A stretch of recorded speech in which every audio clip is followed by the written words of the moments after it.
Welcome back to Little Minds Big Talks, where little kids have big conversations. I'm Glenn. And I'm Emily, and we're extra excited to be with you today. Yes, this month we've been learning about the importance of using your voice, and we had a special interview with the mayor of Alameda. That was so exciting. To wrap up our topic this month, we are going to answer some questions that we got from our listeners about using our voice. And we have some very special guests with us today from our local middle school. Today we have Madison and Miles. Can you tell us who you are and why you are here with us today? Hi, my name is Miles, and I'm here from Wood Middle School. I'm one of the people that worked on the book, as Anti-Bias ABCs. Hi, I'm Madison. I'm from Wood, and I used to go here, and my letter was G in the book. So you guys are experts on using your voice because you've already published a book. My brother Mason was in your class too. Can you tell us about that book? Well, the book is mostly about, judging people and how you shouldn't really, judge people how they are, how they look, or, how they act. What happened once the book was published? So we were just, all excited because our teacher, Miss Brazil, best teacher ever, gave us the news that we're going to be on the news and we're going to have to go to our local bookshop to read our pages to the audience and the news for them to, put it on the news. I was very nervous while getting interviewed. I feel like I was fidgeting a lot. I wasn't really confident back then. I really didn't want to go on the broadcast because I was, very scared. I told my parents, no, I do not want to do it. And then, once they convinced me, I did it. And then, I just speak my mind. And then, a couple weeks later, I saw myself on the news. I was like, oh my gosh, they were right. And I was, very happy. Why do you think it was so important to be on the news and spread your message? It was important because, on the news, it could spread all around the world. Everyone could see it. Everyone could hear what you're saying. I think it was important to be on the news to, spread the message globally. And we did sell, thousands of books. And, my mom, she has her own hair salon, and she, was telling her clients all about me and my favorite teacher, Miss Brazil, to buy the book. And she was saying how great it was. So it got them to tell their friends, and their friends to tell their friends, so more people could hear about it. We also got Miss Brazil the Teacher of the Year award. You got your favorite Teacher of the Year award. Yeah. Why do you guys think it's so important to use our voices for change? Well, it could inspire people to make other changes. I think it's important to use your voice because you need to be heard by other people to share your ideas. So if you use your voice, then somebody else is like, oh, this is cool, I'm gonna try it, and then tries again and then does it, and everybody else starts doing it, and then a change happens. How do you know when to use your voice? It will just come out. You will know the perfect time to use your voice. In the situation that you're in. But what if you don't? Well, if it were me, I would rather speak up when I shouldn't have than regret not saying it later on because I was too shy or scared. Mm-hmm. In 9/11, if you had a boat, you could just go rescue people. And, if you didn't, then you'd always be looking back at that and being like, oh, I should have done it, but I didn't.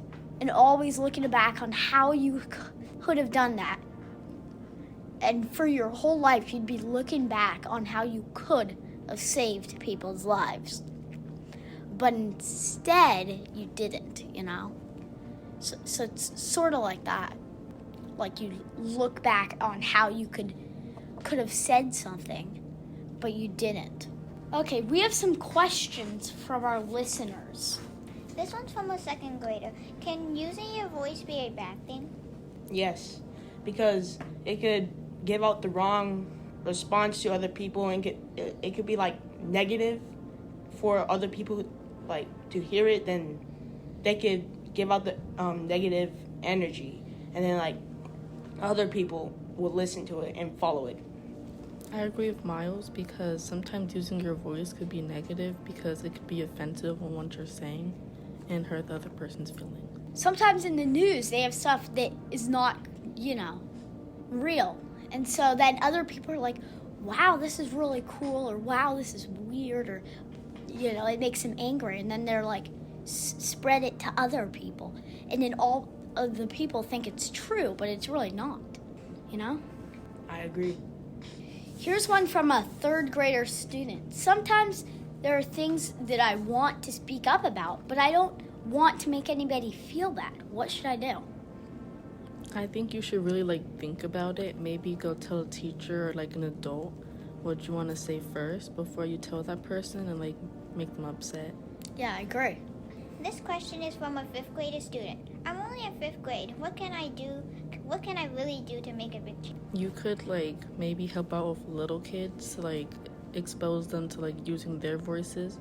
Or I think if you were just in 5th grade, you could ask your teacher or your parent about and tell them what you want to do and see if they could help out, or sell stuff to then get money to be able to do that.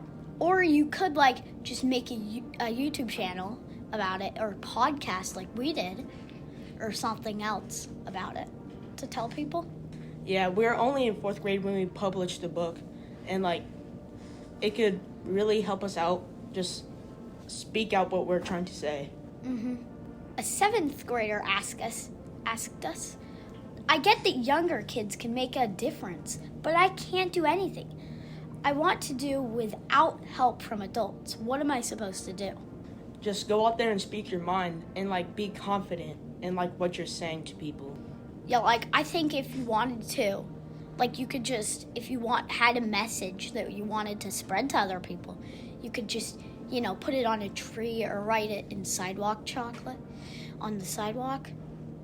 So because you don't need an adult to go write or put a sign on a tree. You can just go and put a sign on a tree. It's fine to ask for help from the adults because they can also help and answer questions for you. I think it's so important that we keep using our voices even if we aren't sure where to start. We can always ask each other for help. Kids can do a lot for our future. Thank you, Miles and Madison, so much for coming and helping us spread the message and standing up for positive change. Thank you for having us. It was really a joy to be on the set with you guys. Yeah, thank you for inviting us. That's all for today's episode of Little Minds Big Talks. We hope you had fun learning with us today. Do either of you have any else you'd like to say about standing up and using your voice for positive change? So you could just go up to a person and ask if they're all right and give them a hug and see if they need it, because they could always make someone's day if you just check on them. In this class, I learned a lot about how to support other people and how they're feeling, and that's a really good thing to know because we humans just need to be nicer to each other. Yeah, I think it's important that we be nice because we can make the world a better place.